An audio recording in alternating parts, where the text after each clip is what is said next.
Amir Temurni 50 ga yaqin ustozi bo'lgan. Har bitta ustozi bilan maslahatlashib ish qilgan. O'zi 30 tadan oshuv sohada bankrot bo'lgan. Men ham bankrot bo'lganman, ya'ni hech kim zo'r bo'lib ketmaydi. Qancha pullarim, hozir hisoblasam, почти 1,5 million dollar pulim qolib ketgan. Shu yerda shu menga jasorat yetmagan deb, "Davay, bos" deganda 600 million dollar bo'lgan bir yillik оборотлari. 600 million dollar. Uylarida 20 ta mashina turardi. Ferrari, Porsche, hammasidan. Voy, Anvar aka unaqa dedilar, lekin Murod Building bunaqa dedi. Karzinka Zafar ekan bunaqa dedilar. Voy, bu unaqa ekan, bunaqa ekan. Duh paydo qiladi. O'sha narsa yoqib qoladi sizga. Ya'ni risk olib shu ishni qilib ko'rasiz. Qo'rqibdi. Keyin bitta yurib ketsa, u o'sha sizlarga dopamin, boshqa serotonin, kayf beruvchi gormonlar chiqadi. Men xudo xohlasa ingliz tilida Brian Tracy'ga o'xshab butun dunyoga xuddi shunaqa vlog yuritib, o'zimni tanitmoqchiman.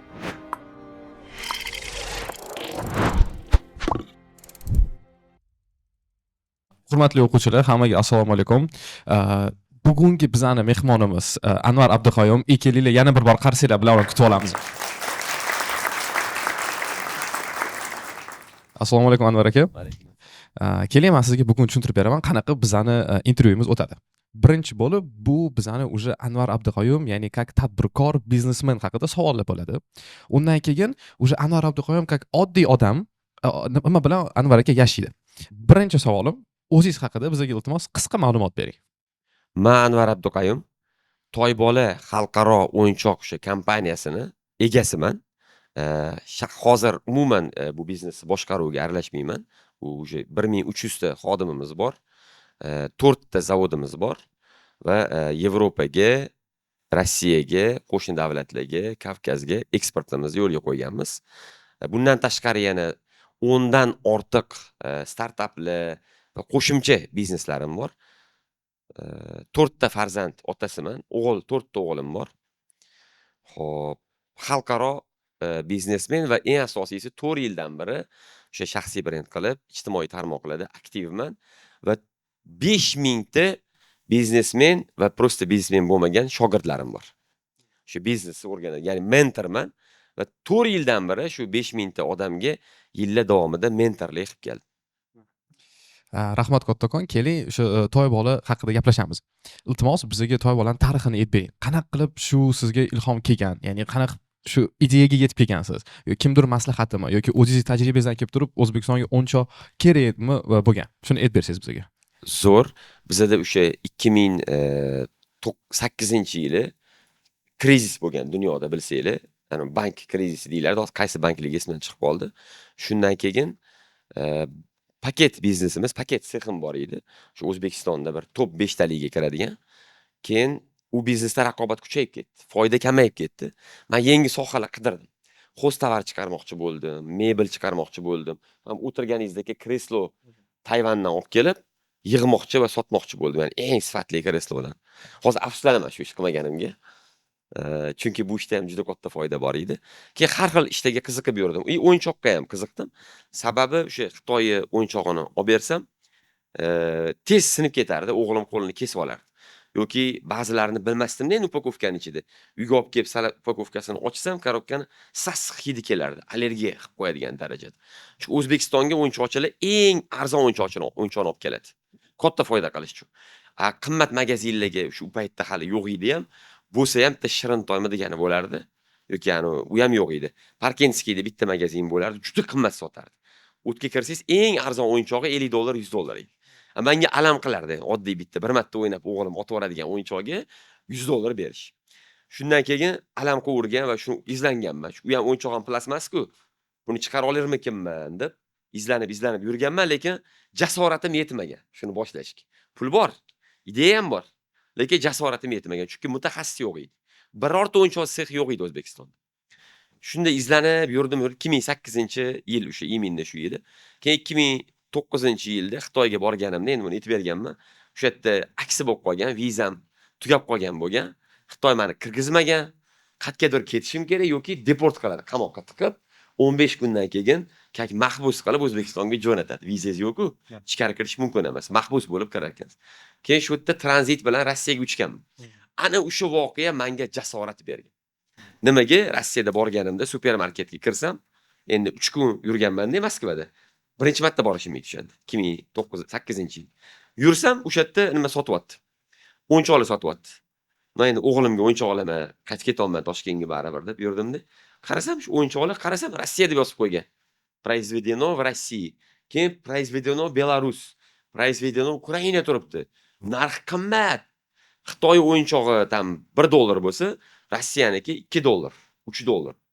Bular sotyapti. Qaromon odamlar kelib olib ketyapti. Keyin ertasiga bordimda, sotuvchi xotinga pul berib qo'ydim. Mana shu yerda o'tiraman, sana olib kelib ber tabletka dedi. Shu o'tiradigan, o'tirib oldimda, ana qora sotish bo'limi odamida kuzatib o'tirdim. Sanab chiq nechta odam olyapti. Nechta odam Xitoy o'yinchoq olyapti, nechta odam rossiyskiy, ukrainskiy olyapti. Sanadim, hisob-kitob qildim, menga yoqgan xotinni chaqirdim, yana pul berdim. Men qaradim, rus o'yinchoqlar zo'r ketadimi? Xitoy o'yinchoqlarmi dedim. Rus o'yinchoqlar 2 baravar ketadi, Xitoylar 1 baravar ketadi. Bir xil segmentda. Ani elektronni yoki ani Xitoydan keladigan o'zi har xil boshqacha qo'rchoqlar Rossiyada chiqmaydi. Ular Xitoyga ketadi. Uni o'lchab bo'lmaydi, bular solishtirib bo'lmaydi. Men bu iminni masalan plasmas o'yinchoqlar местныйda zo'r ketadi, qimmat bo'lsa ham Xitoy kam ketadi. Wow dedim. Evrika degan-ku anu. Arximed. Men ham Evrika dedim, sirazi bo'ldi, bosaman dedim. Hamma xadovoy abrizlarni tanlab ber dedim o'sha babulaga. Babula tanlab berdi, yana pul so'radi. Yevrey, men bilmayman ish qilib. Yana pul berdim. Chuvatda pul olgan mendan. Keyin yig'ib berdi. Hammasini korobkaga joylab, skotchlab berdi dedim. Xolos babulan ish chiqib oldim o'sha yerda. Keyin hammasini tayyorlab berdi-da. Solib bo'ldi, babula dedim. Men bitta odam yuboraman, kargo berib yuborasan, kargo bilan Toshkentga olib ketaman. Endi shu paytda kargo ham topa olmadim. Qiyin ekan, bosh og'riq. Yana qaytib borib, 3-kuni biletimni cho'zib, bir kunga 4-kuni samolyotda olib kelganman bir 7 ta korobkani. Sharmandalikda biznesmenga bozorchilarga o'xshab, korobkalarda yuk tashiysiz-ku, o'sha yuk tashib yurish. Boraman aeroportdan anaqa qidiraman. Porter deydi-yu, tashuvchi. Yo'q Moskvada, voy, endi shu o'yinchoq tashib yurishim qolibdi korobkada. Chang olib borib tashidim. Bet kelgandan keyin yaxshi Toshkentda bor edi, bolalar olib chiqib berishdi. Shu bilan boshlab ketdim o'yinchoqni. Keyin uni обработка qildik, ideya qildik, faqat mutaxassis topa olmadik. O'sha paytda Soplastal degan zavod bor edi. Hozir yopilib, buzilib ketgan. Soplastal zavodda Yevrey Sergey akam ishlardi. O'zi oti boshqacha, yevreycha oti, qanaqangidir, bilmayman. Biz Sergey derdik. Shu Sergey akam kelib, stanoklarni o'rnatib berganlar, ishga tushirib berganlar. Keyin yana boshqa bitta yevrey odam kelib, stanoklarni ishlatib, bizdan ishchilar o'qitib bergan. Shu bilan 10 oy kirib ketdi. Hozirgi kunda to'y bolida nech tonna o'yinchoq chiqadi? To'g'risini aytaman, bilmayman tonnasini. Pulda o'lchayman chunki menga tonnasini ham hech narsa qizig'i yo'q. Mana tikkan pulim ro'y, bilasizlar ro'y nima degan? Ro'yim qancha? Ya'ni bir oyda qancha qaytyapti? Dajoz yilda o'lchayman. Mana shu o'yinchoq biznesiga tikkan pulim nechta pul olib kelyapti? Bu yillik foydasini o'yinchoqga tikaymi, tikmaymi? Yoki uni yer sotib olishga tikaymi, yoki tilla sotib olishga tikaymi, aksiyaga tikaymi deb o'ylayman. Ya'ni ro'yimni hisoblab o'tiraman. Endi taxminan o'yinchog'imiz shu 10-15 million dollar atrofida mahsulot shu sotiladi. Agar sir bo'lmasa, agar bizga ayta olsangiz, bir yilda qanchalik оборот bor?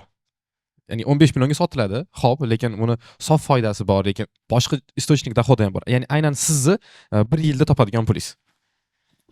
Bu sir. Chunki O'zbekistonda hozir deklaratsiya degan narsa kirib kelyapti. Ertaga bu zapis o'tib betda chiqib qolsa, menga balkim zarar yetkazib qo'yishi mumkin.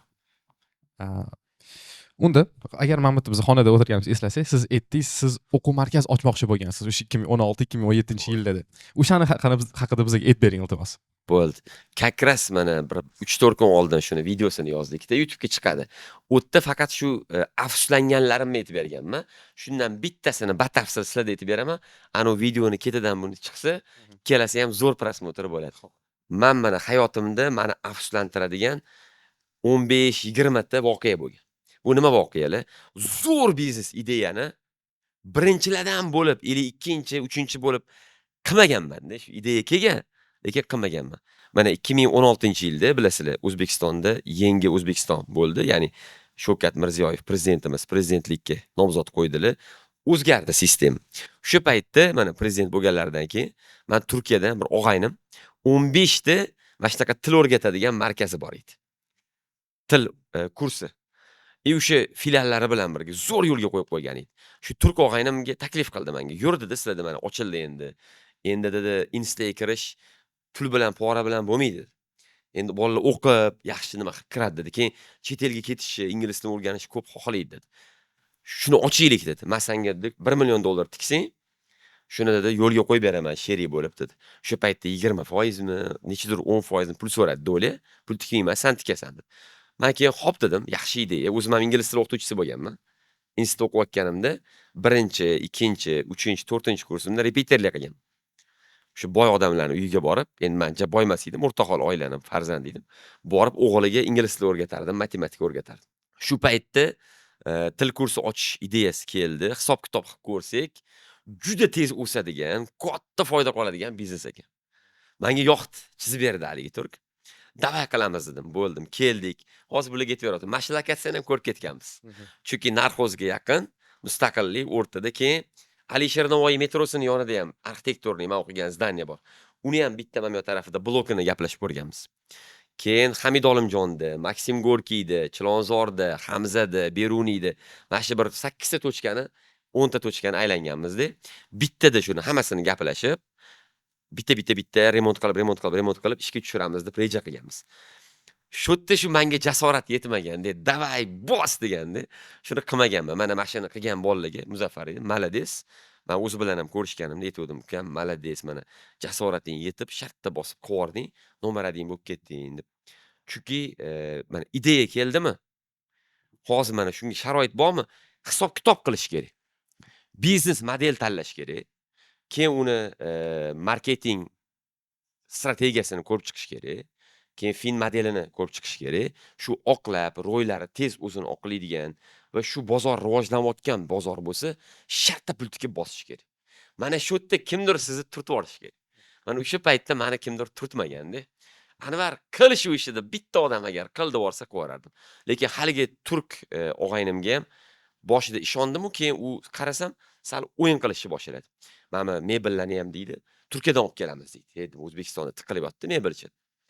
Yo'q deydi, partalarni mana ham o'tirgan stullaringlarni, masalan, $20-30 deb aytdi.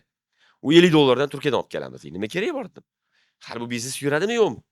Oldin mashitda minimalniy расход bilan qilamiz, yurg'izamiz, keyin desam u to'polon qildi. Ichkarida doskalar bor, interaktivniy. Birinchi marta o'sha paytda shon olib kelmoqchi edik. $5000 mi? Juda qimmat edi. Men aytdim, mana Xitoyda bor ekan, O'zbekistonga promo olib kelaman. $2500 desam, yo'q, Turkiyadan olib kelamiz. Bu nima qilgani? Kiydirmoqchiman seni degan. Chunki o'tdan qimmatga oladi, men uni tekshira olmayman, ustida atkat yechadi va meni normalniy pulga hali biznesni ochmasdan u foydaga kira oladi. Men keyin aytdimki, yo'q dedim, men bu shartingga rozi bo'lmayman deb, shu ishni qilmadim.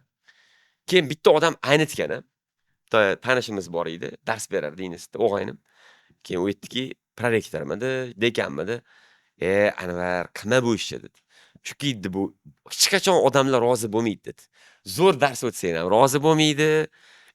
Oksfordning kitobini olib kelib o'qisang ham rozi bo'lmaydi. Nimaga Cambridgedan o'qitmayapsizlar deydi. Odamlar hech qachon deydi rozi bo'lmaydi. Bu sohada rozi qila olmaysan. Keyin bolalar bir-birini urib qo'yadi, bittasini o'ldirib qo'yadi. G'ard bosh og'ruv ish. Qilma deb o'sha odamlar aynitdi. Keyin ham Turkiyam bu yoqda kiydirmoqchi bo'ldi. Shu o'rtog'im deylik, turk demayman, shu o'rtog'im kiydirmoqchi bo'ldi. Keyin men qaradim, qo'y dedim, riskovanniy ish ekan, qilmadim. Mana boya ham bularga so'raganlarida, shuning uchun sizlarga ham aytib beryapman, zo'r ideya kelganda qaror berish kerak. Mana bugun sizlarga yana bitta muhim narsani aytaman. Biznesmen odammi, biznesmen emas odamdan farqi uni biznes mindini borligida. Biznes mind degani nima degani desangiz, qaror beruvchi odam degan. Ya'ni shartda qaror bera oladigan odam. Nimaga bilasizlar? Ikkichilardan ko'p biznesmen chiqadi. A'lochilardan 1%, ikkichilardan 90% biznesmen bo'ladi. Ularnichi tavakkal qila oladi, ular duxi bor. Ularchi nimaga dux bo'ladi? Qo'rqmaydi. Kim qo'rqmaydi? Orqasini, ketini o'ylamaydigan odam qo'rqmaydi. Qo'pol qilib aytganda, sal aqli kamroq odam qo'rqmaydi. Chunki u aqli bilan o'ylamaydi. Hozir buni qilsam, keyin qamalib ketaman u.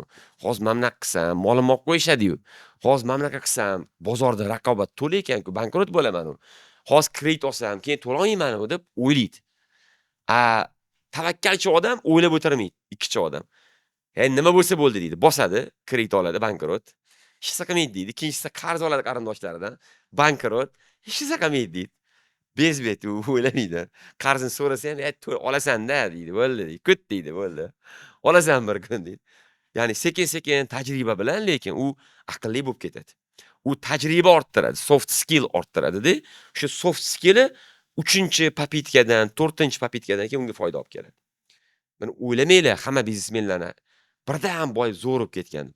Men bu toybolaga yetib kelguncha bir kecha shuni ham video qildik. 10 ta biznesni aytib berdim, bankrot qilganman. O'zi 30 tadan oshuv sohada bankrot bo'lganman. Men ham bankrot bo'lganman, ya'ni hech kim zo'r bo'lib ketmaydi u. Qancha pullarim, hozir hisoblasam, почти 1,5 million dollar pulim qolib ketgan. Ular qachondir kimnidir puli bo'lgan. Masalan, sherik bo'lib qilganmiz. 100 ming tiking, pul biznes qilamiz deganman. Shu 10 ming men tikaman, 90 ming siz tikasiz, 100 mingga biznes boshlaymiz, mol olib kelamiz. Mol olib kelganmiz, zo'r bo'lgan, оборот 200 ga chiqqan, 300 ga chiqqan, bittada konfiskatsiya bo'lgan. Keyin pul yo'q, ana odam pulni berdi. Foydasini olgan u, lekin tanani berdi, yani 90 mingim. Pul yo'q. Keyin sekin-sekin to'lab uzilib ketganman. Ya'ni biznesda doim muammo bo'ladi. Har doim tekis ketmaydi. Zo'r kesib turib birdan tushib ketadi. Yoki tushib ketadi-da, keyin chiqib ketadi. Menikida unaqa bo'lmagan. Doim tushib chiqavergan. Ну, общий tendensiya bor, mana qarang. Tushdi, chiqdi. Ya'ni kamroq tushib, ko'proq chiqqan. Kamroq tushib, ko'proq chiqqan. Mana shunaqa bo'lgan odamlargina zigzag bo'lyapti, zigzag. Lekin общий zigzagga o'rtasida bundoq chizib o'tqisangiz, matematika o'qiydiganlar bilan integral deydi. Nima deydi mana shu? Общий tendensiya yuqoriga qarab bo'lsa, bu biznesmen sekin-sekin millioner, keyin multimillioner va oxirida milliarder bo'la oladi degani bo'ladi.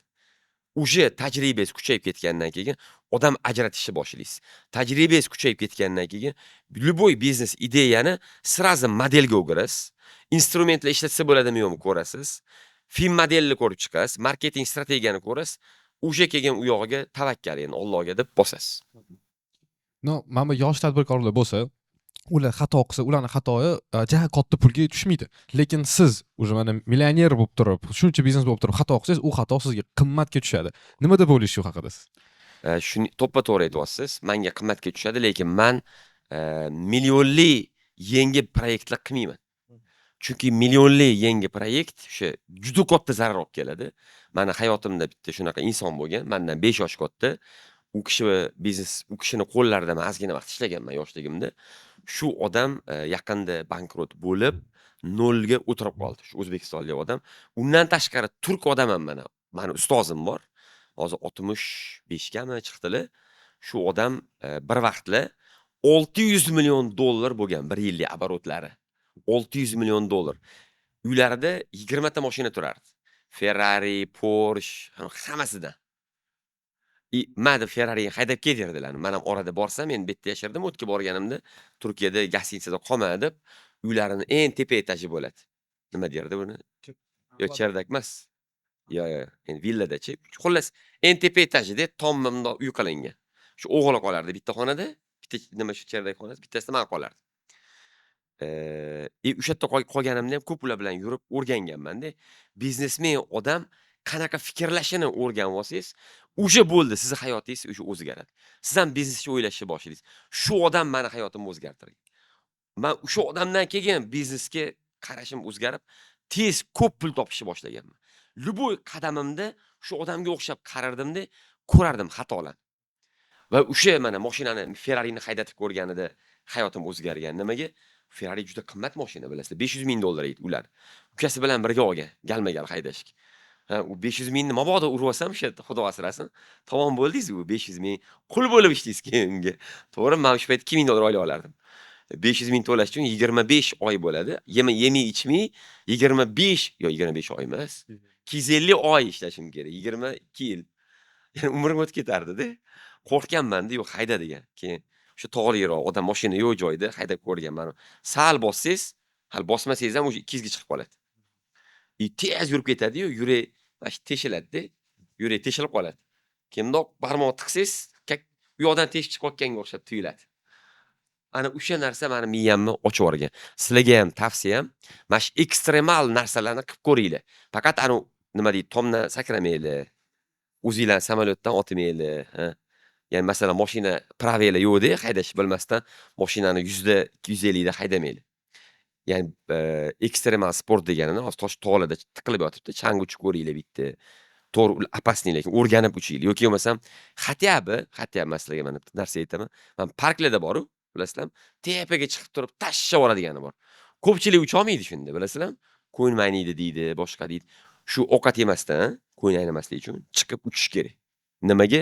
Mana shu ekstremal, ya'ni adrenalinni ko'taradigan sportlar ili nima entertainmentlar hayotinglarni o'zgartiradi. Nega? Duh paydo qiladi. O'sha narsa yoqib qoladi sizga. Keyin badan talab qiladi. Keyin qilasiz, xuddi shunaqa biznes. Risk olish ham xuddi shunaqa adrenalin. Ya'ni risk olib shu ishni qilib ko'rasiz. Qo'rqabdi, keyin bitta yurib ketsa, u o'sha sizlarga dopamin, boshqa serotonin, kayf beruvchi gormonlar chiqadi. Adrenalin o'sha o'tdi, keyingi o'sha mazza qilish hissi paydo bo'ladi. Ana o'sha hissi olgan odam biznesdan olsa, biznes sevib qoladi. Keyin uyiga ham bormaydi. Faqat ishlayveradi, trudogolik bo'lib qoladi. Mana siz hozir aytdingiz, O'zbekistonda katta odam, anaqa millionerlar ham bankrot bo'lganini ko'rgansiz deb. Nima deb o'ylaysiz? Hayotda nima bo'lish kerakki, shuncha paytdan beri, shuncha tajribasi bor odam bittada shunaqa yo'qotib qo'yishi mumkin? Buni siraz aytaman, buni eng katta xato o'zini pulidan, ya'ni ustozi yo'qligida. O'sha mana yo'qotib qo'ygan, mana aytayotgan ustozim degan odamni ham hammani bir ustozi yo'l ko'rsatib, nastavniga bo'lishi kerak hayotda. Mana qadimda qarasangiz, O'zbekistonda mana bu sufizm bo'lganda, Naqshbandiy, Yassaviy, buyuk allomalar Alisher Navoiylar bo'lgan, to'g'rimi? Mana Amir Temur bobomiz, to'g'rimi? O'zi kim? Imperator, butun dunyoni 3/1 bosib olgan. Trillion puli bor. Dunyo hamma davlatlar unga nalog to'layapti. Lekin shu odam kimni oyog'ini tagiga boshini qilib ko'milgan, bilasizlarmi? Pirim degan, pir degani ustoz degani, nastavnik, bugungi tilda mentor degani. Mentori Said Barakani.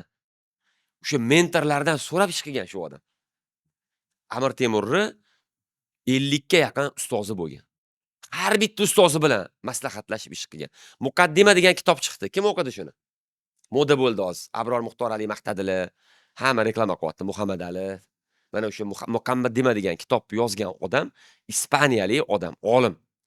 Birinchi sotsiolog, birinchi psixolog, birinchi sotsiolog и psixolog ham o'zi hisoblanadi. Ham tarixchi, geograf shu olimni Amir Temur bobomiz Misrni bosib olganlarida tutib olganlar, olib ketganlar o'zlari bilan. O'zbekistonga olib kelib, o'sha bizda mashta yashagin deganlar, keyin qari bo'lganligi uchun hurmatli o'sha imperator, meni qo'yib yuboring, men vatanimga qaytay deb u odam keyin ketgan. Lekin nechidir yil ustozlik qilgan Amir Temur bobomizga. Har doim ustoz kerak odamga. Nima bilasizlarmi?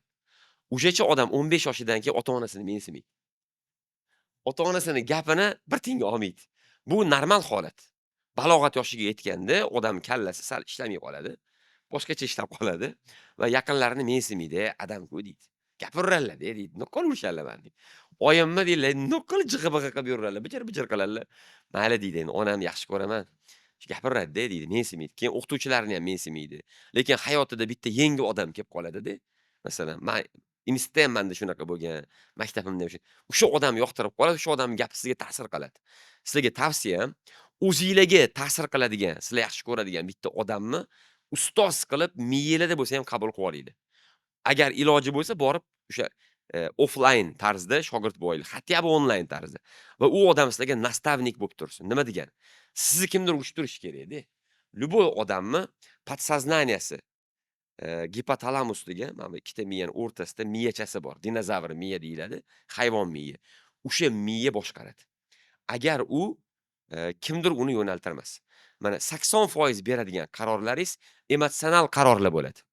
20% beradigan qarorlaringiz aqliy, IQli qarorlar bo'ladi.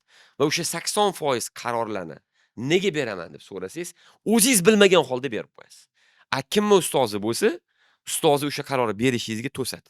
Berma bunaqa qaror deydi. Birinchidan, ikkinchidan o'sha ong ostini tarbiyalashni o'rgatadi. O'sha 80%ni 70ga, 60ga, 50ga, 30ga, 20ga tushirishni o'rgatadi. Ya'ni hayvon miyizi boshqarishni o'rgatadi. Buni Ibn Sino bobomiz nafs deganlar. Nafs degani bu ruhi odamni. Shu ruhini Kitobun Nafs degan kitoblari bor Ibn Sinoni. Hozir turk tilida Turkiyada chiqdi. O'zbekistonda hali menimcha chiqarishmadi. Mana shu kitobni ham o'qishinglarni tavsiya qilaman. Dunyodagi birinchi deb aytsam balkim noto'g'ri bo'lar, psixologik kitob. Hozir savolingizga oxiriga javob bermadim. Biznesmen odamlar nega bankrot bo'ladi dedingiz? Biznesmen odamlar shu katta pulga risk qilganligi uchun bankrot bo'ladi. Mana shu ustozim yahudiy inson, biznes ustozim deydi.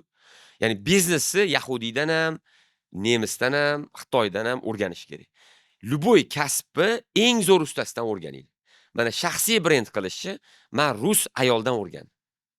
O'sha Germaniyada yashaydigan rus ayol zo'r o'rgatardi. Eng qimmati o'sha edi, eng sifatlisi shuni olib kelib o'rgandim. Masalan, biznesni o'sha yevrey odamdan o'rgangan. Nega? Chunki ular tez boyish emas. Mana turklar tez boyishni o'rgatgan menga. Qanaqa tez boyishi, qanaqa biznes yuritishni, ayyor bo'lishni o'rgatgan. Lekin yahudiylar unaqa biznes qilmaydi. Ular uzoqni ko'zlaydigan biznes qiladi. Hech kim qilmaydigan biznes qiladi. Ular biznes visionni o'rgatadi. Mana shu yerga mundoq qarab turib, chap tarafi, o'ng tarafi, orqaga qaramasdan ko'rishni o'rgatadi. Mana shu narsani mana paydo qilsanglar, intuitsiyani. Mana orqada nima bo'layotganini his qilish, biznes qilish o'rgansangiz, keyin zo'r biznesmen bo'lasiz. Va o'sha odamlarni menga bergan fikri, ya'ni tushunchasi shunaqa bo'lganki, puling masalan 1 million bo'lsa, 3dan 1ga, ya'ni o'zingni rost ekan puling, 3dan 1ga risk qilgin derdi. Nega? 300 mingni qarz olganda tikib qilgan biznes. Mabodo shu 300 ming o'xshamasa, Mametdagi 1 millioningdan 300 mingni berasan-da, shuni yurg'izib o'sha yopasan. Bu yoqda 600 ming qolyapti, o'zingni 700 ming. Ya'ni o'zingni puling ham kamayib qolyapti, lekin shu 3dan 1ga kamaysa, bu biznesing o'lib qolmaydi. Yarmiga kamaysa, raqiblaring uje oshib ketishni boshlaydi. Undan ham ko'p kamaysa, bo'ldi, u biznes bankrot bo'lasiz. Ya'ni shu doim 3dan 1 miqdoriga yetadigan ish qilgan der. Yangi ishladi. Shunda pulingni yo'qotib qo'ymaysan der. Masalan, meni boyiga aytgan ustozim ham o'sha Sa'diddin abi juda katta xato qilganlar. Ya'ni bozor tushib ketishini hisobga bilib turib ham tushib ketishi mumkin degan riskni bilib turib, ekspertlar tikma desa ham, shu оборот 600 million, buni 12 oyga bo'lsangiz, oyiga 50 million bo'ladi, to'g'rimi? Oyiga 50 million оборот bordi, 30 million, 40 millionlik kredit olib, ya'ni o'zlarining pullarini 80-90% ga kredit olib tikib olganlar. Va o'sha yili 2008-yili krizis bo'lgan, siryon narxi 2 baravar tushib ketgan. Ya'ni ularning qo'llaridagi 80 million dollarlik mol 40 million bo'lib qolgan. U o'zi kreditlar 40 million. U yana kredit yopmasdan yana qarz olib, yana molga yana tikib, yana u ham tushib ketavergan. Xato ustiga xato bo'lib, keyin katta bankrot bo'lgan. Shu odam qaranglar mana 600 million оборотli odam hozir minus 110 million bo'lib qo'ygan. Hozir mana 110 million qarzi bor. Uyi ham yo'q, puli ham yo'q, mashina hech narsasi yo'q. Qizini nomida, qizi olgan mashina, qizini nomidagi mashina olib ketib, shuni olib hozir haydayapti. O'zini ham pensiyasini ham 70% ni olib qo'yadi banklar. Shu kreditini 0.01% ni yopishdi. Va o'sha menga urok bo'lgan, shu kredit iloji boricha olmaslik kerak. Ili olsa ham o'sha даже mana halol kredit olganlar ular, shu halol kreditni ham, diniy kreditni ham olmaslik kerak. Chunki bankda risk yo'q. Sizda risk bor. Agar kredit olmasdan qanaqatdan birinchi investitsiyani topsa bo'ladi? Mana birinchi o'zi umuman biznesda pul topish bu 3-darajali ahamiyatga ega bo'lgan narsa. Ko'pchilikga shu aytadi menga, hep gapiraverasiz ideyani, pul bering undan ko'ra deydi. Men biznes qilib tashlayman deydi. Bo'ldi, hozir beraman. Faqat uyingni, hamma narsani men nomimga o'tkazasan, yutqizsang hamma narsani olib qo'yaman. Keyin o'ylab qoladi. Yo'q aka, unda bo'lmaydi deydi. Birovni puliga risk qilish osonda. Biznesda pul topish eng oxirgi qiyinchilik. Eng birinchi qiyinchilik foyda keltiradigan va ROI, ya'ni tikkan pulingiz qaytadigan, return of investment qaytadigan muddati qisqa biznes topish. Masalan, hozir O'zbekistonda ishlab chiqarish ochsangiz, pulingizni qaytishi, hamma qilib yurgan ishni ochsangiz, 7 yil bo'ladi. Mana pul tikdingiz, 7 yilda qaytadi. Bu juda uzoq. Chunki 7 yilda pul qaytsa, keyin undan keyin foydaga chiqasiz. Bu narsa yoqmaydi hech kimga. Chunki Amerikada 10 yilda pulingiz qaytadi. Amerikada risk yo'q. Amerikada pul topish, pul arzon. Masalan, bizda kreditlarning foizi 36% ham deydi, masalan 24 dan 36 gacha bo'lsa, Amerikada kreditlarning foizi 7% dan boshlanadi. 7, 10, 11 atrofida. Bizda yuqori. Shuning uchun bizda biznesni, ya'ni pulingizni, investitsiyani qaytish umri 7 yildan kam bo'lsa, u vegidniylashadi. Misol uchun, qaysi biznes zo'r desanglar, 1 yilda puli qaytsa, masalan, любой odam tikadi unga. Faqat uni isbotlab berishingiz kerak. Uning uchun nima qilish kerak? Biznes model tanlashingiz kerak va marketing strategiyasi tuzishingiz kerak. Keyin o'sha marketing strategiyasiga yarasha moliyaviy plan tuzasiz, moliyaviy reja, ya'ni fin model tuzasiz. Mana shu 3 ta narsa bo'lsa, keyin shu fin modelda keyin pul mana degani, pulni o'ylasa bo'ladi. O'zi umuman любой investorga siz biznes loyiha olib borsangiz, pullari hisoblangan, qayerdan qancha pul kelishi, nechta raqib borligi, raqiblar qancha bozorni foizda egallaganligi, shu tovarni oluvchilari, mijozlari har yili necha foiz o'sayotgani, mana shu narsa juda muhim. Men oddiy misol sizlarga aytaman. Bundan buyoniga qaysi kompaniyalar bozorda tirik qoladi? Qanaqa kompaniyalar tirik qoladi? Restoran, kafe sohasida. Kim javob bera oladi? Fast food. Xo'p, yana? Dastavka. Nega? Chunki Z avlod, mana sizlar Z avlodsizlar. Hozir 15 yoshdan 25 yoshgacha bo'lganlar, bu Z avlod. Siz ham kirasiz, kirmaysiz? Siz ham mana Z avlodsizlar-da. Sizlarda mana chochinglarni ham uzun aytib olasizlar. Xolasa o'sha mana u ham o'rayapti ham.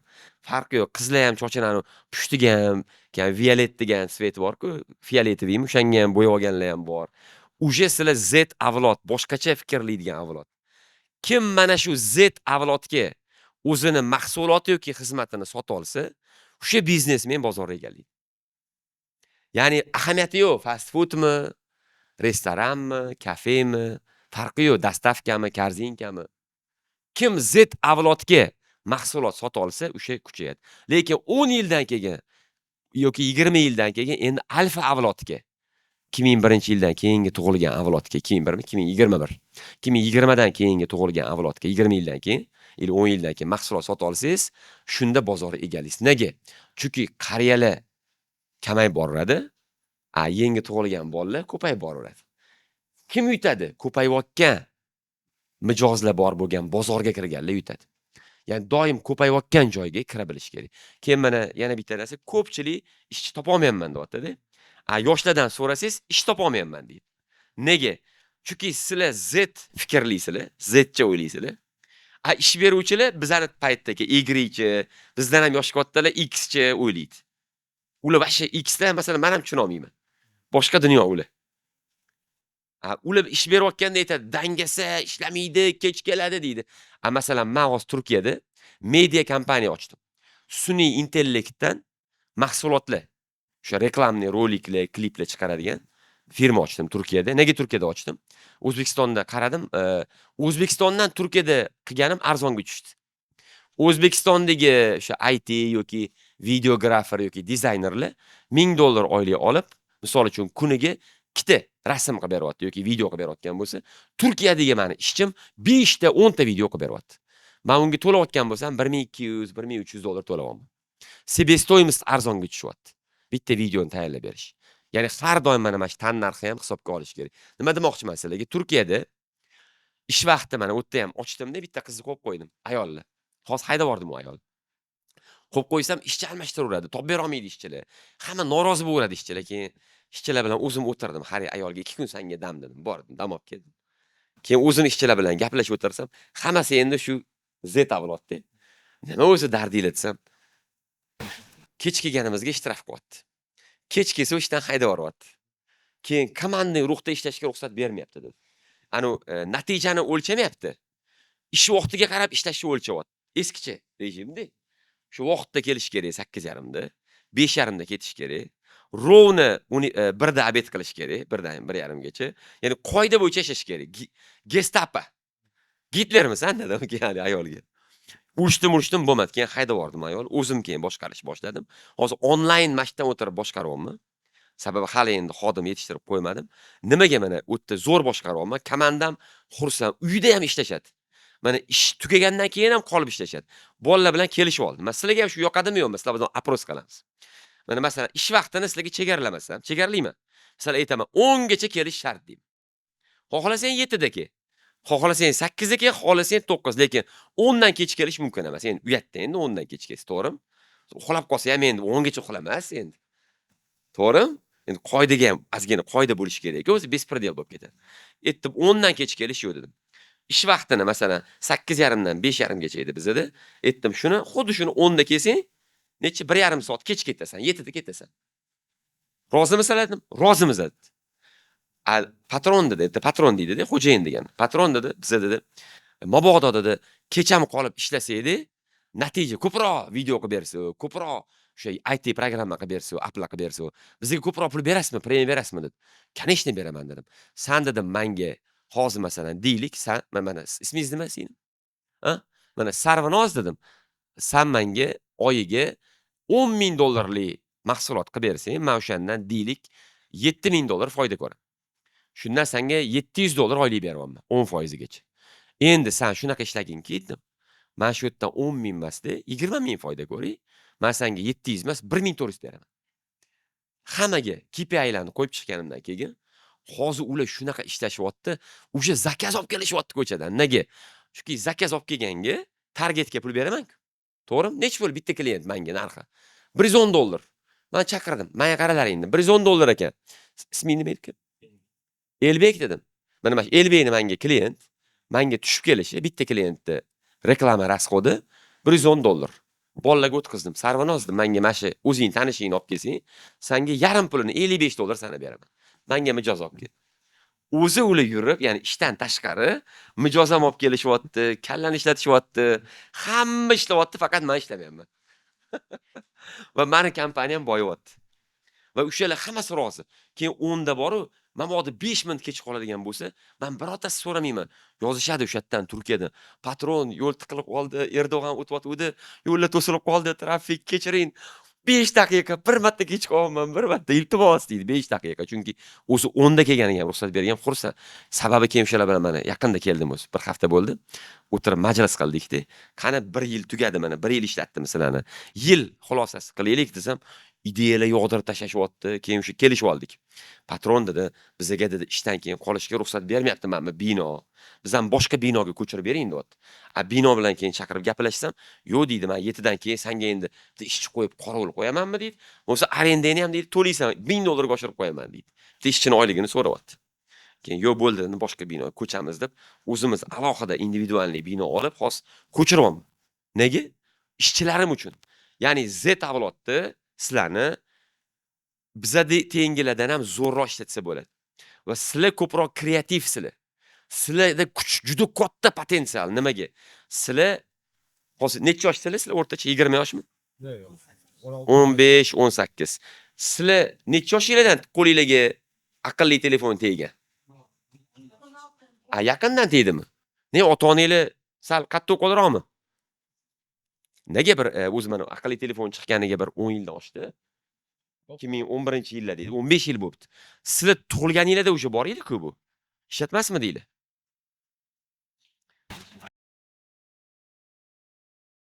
Yo'q, o'zingizlarga demayapman, shu telefon, mana laptop, o'yinlar, applar, qachondan mana Facebook, ha? Ha, ya'ni sizlar shu bilan o'sdinglarmi? Bu degani, sizlar geniysizlar degani. Ya'ni geniy deganda aqlinglar bizdan aqlliroq emas. Ko'nikmanglar ko'proq. Bizda informatsiya cheklangan bo'lgan. Mana men o'zim yosh bola paytimda 85-90-yilda ishonasizlar 1 yilda bitta kinoni 7 marta qaytib ko'rardim. Chunki boshqa kino-yu o'zi hammasi bo'lib kinolar soni 50 ta. Men ko'rishim ruxsat beriladiganim 30 ta.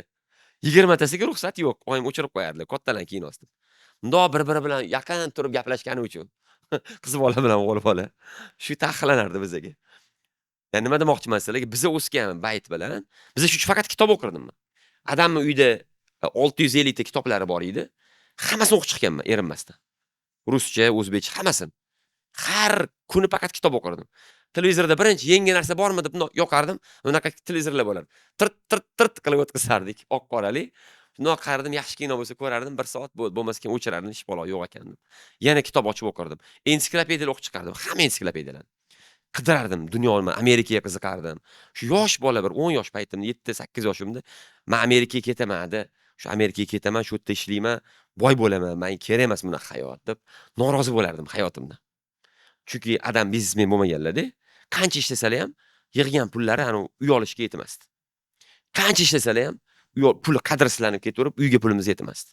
Keyin adam juda ko'ngli bo'sh odam bo'lganlar-da, hamma uxlatib ketaverardi adam. Qarz olardi, bermasdi. Aka, iltimos, aka pul bering qilib o'rtoq zo'r o'rtoqsan, do'stim qilib olib ketaverardi.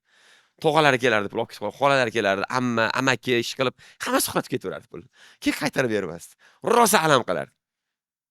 Nima demoqchiman sizlarga? Mana sizlar mana shu iPhone bilan, или mana shu aqlli telefon bilan katta bo'ldinglar. Sizlarda informatsiyaga dostуп bog'li boshlanganligi uchun miyanglarda nabarot ma'lumot передозировка bo'lib ketgan. Ya'ni juda ko'p ma'lumoti bor, uni saralolmayapsizlar. Sizlarda ikkilanish juda kuchli bizga nisbatan. Sizlar ikkilanverasizlar. Nega? Ma'lumot ko'p-da. Qo'rqitaverasizlar. Voy, unaqa bu mamichi, buchi. Men buni qiluvmidim? Yo'q, mana qara, mana qism unaqa bo'lar ekan. Voy, Anvar aka unaqa dedilar, lekin Murod Building bunaqa dedi. Karzinka Zafar aka bunaqa dedilar. Voy, bu unaqa ekan, bunaqa ekan. Ya'ni bir kunda menimcha biznesga qiziqadigan odam 100 ta reels ko'rasizlar, deb o'tkazib borib, to'g'rimi? Chunki men reelslarimni qarayman 17 sekund, 15 sekund, 20 sekund ko'riladi-da. Birorta reelsim yo'q, hech kimda o'zi unaqa yo'q. Oxirigacha ko'rilgan. Ko'radi kimlardir oxirigacha, sabri borlar. O'rtacha ko'rilishni aytyapman. Men masalan shu 15-17 sekund ham ChatGPT ga yozsangiz chiqarib beradi. Juda zo'r ko'rilyapti deydi. Shuning uchun ham prosmotrlar million bo'lib yotibdi. Mana oddiy misol aytaman sizlarga. Yer yong'oni pasta qilish biznes. Yaqinda aytdim, 1 million 100 ming bo'ldi prosmotr. Bir hafta bo'lgani yo'q shuni. Chet elda yurganimda, shu Germaniyada yurdim. Qaradim, shu yer yong'on pasta sotyapti deb olib yeb ko'rdim har xillarini. Keyin miyam esimga tushib qoldi. O'zi bilardim shuni. Etish esimga tushib qoldi. Informatsiya ko'p-ku. Narxini solishtirsam, pastani narxi yer yong'oq mana sotiladigan yer yong'oq bor, po'choqli. Shuni narxiga nisbatan 4 baravar, 5 baravar. Demak, buni pasta qilib sotsak, 4-5 baravar ko'p foyda bo'lyapti. Kiloga o'girganingizda. Shu ideyani keyin mana berdim, hozir sizlarga aytaman. O'sha yerdan lichkamga yozgan bir 300 ta odam boshlabdi. Lekin prosmotr 1 million 100 mingta. 300 ta bo'lsa nechta bo'ladi? Protsentga o'girib aytib beringlar. 300 ta 1 million 100 ta. 0 nechi? Ha? 0,3%. Ha, 0,3%. Shu matematika yaxshi o'qimas ekan bu yerda. Ingliz tilini faqat zo'r o'qar ekan. 0,3% odam mana shuni qaror berdi. O'shalarni ham qaradim, qaror berganlar kim deb. Ko'pchiligi o'qimagan odamlar. 90%. Ana nima deydi? Dalada ishlab yurgan yoki Rossiyada mardikorchilik qilib yurgan, Rossiyada ustachilik qilib yurgan insonlar. Ularda informatsiya kam bo'lganligi uchun tez qaror beradi. Mana informatsiya ko'p odamlar qaror berishga qiynaladi. Mana shu narsani o'rganishingiz kerak. To'g'ri qaror berish va qaror berishni o'zi o'rganishingiz kerak. Buni mashqlari bor. Buni mana etib o'rganib, eshitib qilib o'rganiladi. Keyin har xil o'sha podsoznaniyani davolash kerak-da, ong ostini. Ong ostini davolasa, odam o'zgartirsa, hayoti o'zgarib ketadi. Mana shu hayotinglardagi voqealar bor-ku, ta'sir qiladi. Mana bugun ham sizlarga ta'sir qilyapti hozir. Nimaga men ong ostiga ta'sir qiladigan qilib gapiraman? Har bitta qo'limning harakati, yuzimning harakati, birdan u yoqqa qarab qolishim, birdan mana masalan Mametdi bolaga qarab qolishim, birdan mana bu qizga qarab qolishim ham shu ong ostiga ta'sir qiladi. Ya'ni gapirishni qoidasini men 25 yil o'rganganman, даже 30 yil. Qanaqa gapirish kerak? Oldin bu yerda fondlar bo'lardi Amerikani. Shu Access, IREX, har xil. O'shalarni borib kursida o'qiganman. Qanaqa gapirish kerak? Notiqlik kursi. O'zim ham keyin teatralniga borganman, KVN klubiga qatnashganman. Shu notiqligimni doim rivojlantiraman. Yaqinda ham Turkiyada diksion deydi ular, mana shu gapirishni o'rgatadigan turk tilimni juda chiroylilashtirish uchun onlayn kurs sotib olib o'qiyapman. Ishonasizlarmi, har yili mana shu o'qishimga, o'zimni o'qishimga 20 ming bilan 30 ming dollar orasida pul sarflayman. Shu yoshimda shuncha pulim bo'lsa ham, shuncha biznesim bo'lsa ham pul sarflayman. Nega? Pul to'lamasdan eshitgan videolarim menga ta'sir qilmaydi. Videolar ko'raman masalan, zo'r odamlarniki, Brian Tracy'ni ko'raman. Kim yana keyin? Endi Tony Robbinson prosta u ilhom beradi. Keyin anaqa otlar nima edi? Philip Kotler masalan. Hali ham oldingilarni o'qidim. 3 yildan beri kurslarda o'qiyman Philip Kotler. Qari odam, lekin zo'r nima deydi, bilimi kuchli. Gapirishi, nutqi dabdala. Men yozib yordim. Filip dedim, Mr. Filip dedim, men sizga dedim nutq o'rgatay dedim. Siz menga tekinga kurs o'rgating dedim, shogird qiling meni, marketing va men sizga tekinga nutqli o'rgatasan deb kulib. Endi qarib qoldim, menga kerak emas dedi. Jon deb o'rganardim, zo'r gapirasan dedi. Keyin mana gapirishni nega o'rganyapsiz desanglar, men xudo xohlasa ingliz tilida Brian Tracy'ga o'xshab butun dunyoga xuddi shunaqa vlog yuritib, o'zimni tanitmoqchiman. O'zbek millatidan ham bitta odamni shunaqa influencer sifatida, public nima sifatida, speaker sifatida olib chiqmoqchiman. Chunki men mana shu ishdan eng ko'p mazza qilaman. Sizlarga eng katta bugungi tavsiyam, boya bittasini aytdim, yana ikkita tavsiya beraman. Yozsanglar bo'ladi.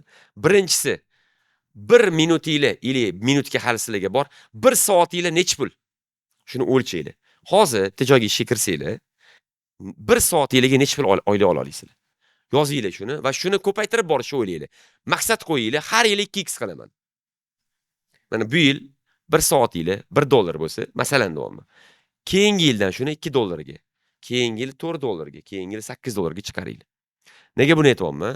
Mana kichkina biznes qiluvchi odamlarni daromadi taxminan soati $5 dan $40 gacha. Buni qanaqa o'lchanadi? Yilda 365 kunga emas, 1 yilga o'lchanadi. Dam olish kunlarini chiqarib tashlaysizlar bayramlar. Taxminan 1 yilda 30 kun deylik. 365 dan 335 qoldi. Yana yakshanba bilan chiqarib tashlaysizlar. Umuman mana shu 365 ni taxminan aytaman sizlarga 7 ga yoki 7,5 ga bo'lasizlar-da.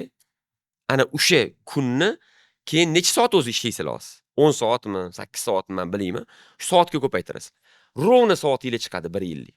Bu taxminan 1,5-2 ming soat bo'ladi. Men o'sha hisoblab qo'yib bo'lgan. Mana shu 1,5-2 ming soatda 1 yilda nech pul topa olasizlar? O'giringlar. Bu biznesmenlarga aytaman, sizlarga bu muhim emas. Sizlar borib mana ofitsiant bo'lib, sotuvchi bo'lib, call centerga qizlar sotuvchi bo'lib, ishga kirsanglar nech pul olasizlar o'rtacha? 5-6 million. To'g'rimi? Mana 6 million olsanglar, haftasiga 6 kun ishlasanglar, qancha bo'lyapti? Soat shunda 10 soatdan ishladinglar deb hisoblaylik. Qancha? Soatimi? 150-200 ming atrofida bo'ladi. 150 men aytayotganimdek $1, $1,5 bo'ladi-da. $1,5 deylik. Mana shuni o'lchaylar-da. Har yili qanaqa qilsam 2x qilaman deylik, miya o'zi yo'l topib beradi. Boyagi podsoznaniya sizlarni o'zi yo'naltira boshlaydi.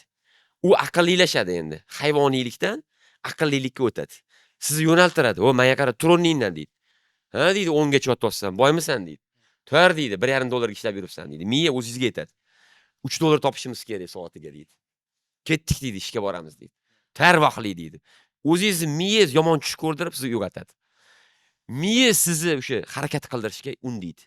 Shuning uchun aniq mana kichkina maqsad qo'yib, shunga erishishni boshlaylik. Bu birinchi tavsiyam. Ikkinchi tavsiyam, voy, esimdan chiqib qoldi. Maza qilyapman sizlar bilan gaplashib, mana o to'g'risini aytaman, hamma joyga ham bormayman. Qatga borganimda, mana masalan, yaxshi ko'rib eshitayotgan odamni mana qalbim o'sha podsoznaniyam sezadi.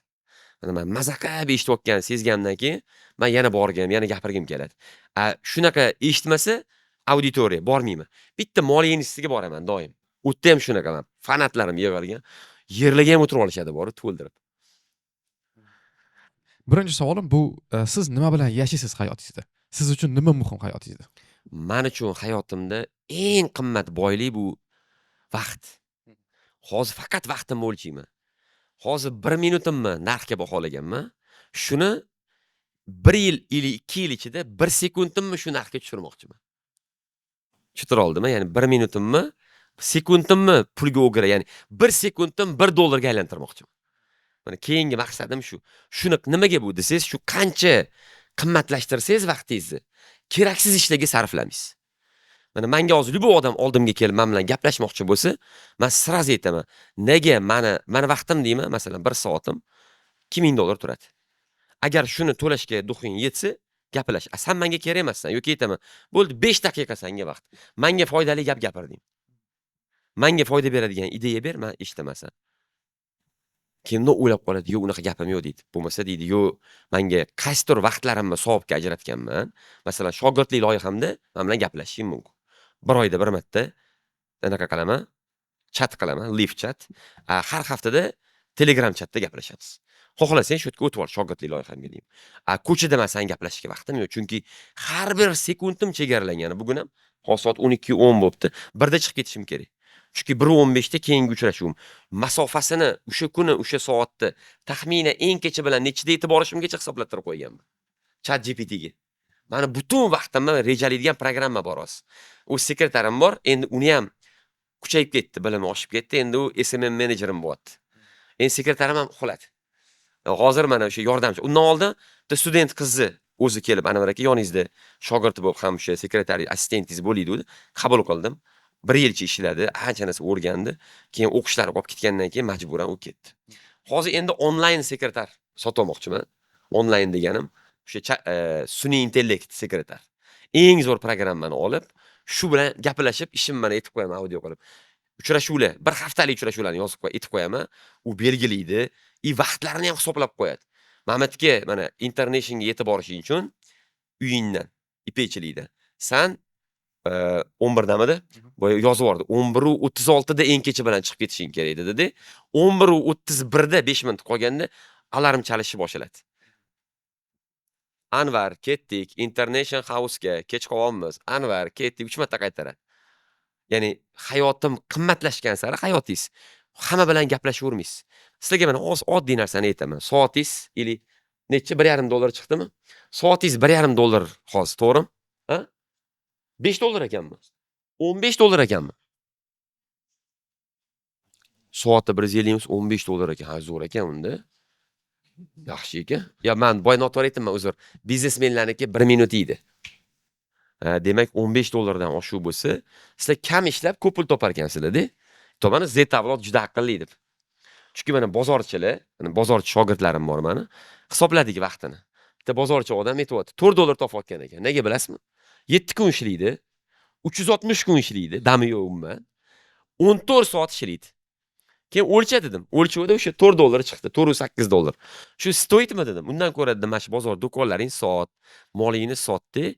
Bu pulga viza ola olasan dedim. Yevropaga, Germaniyaga bordi. Soatingga dedim €10 to'lashadi.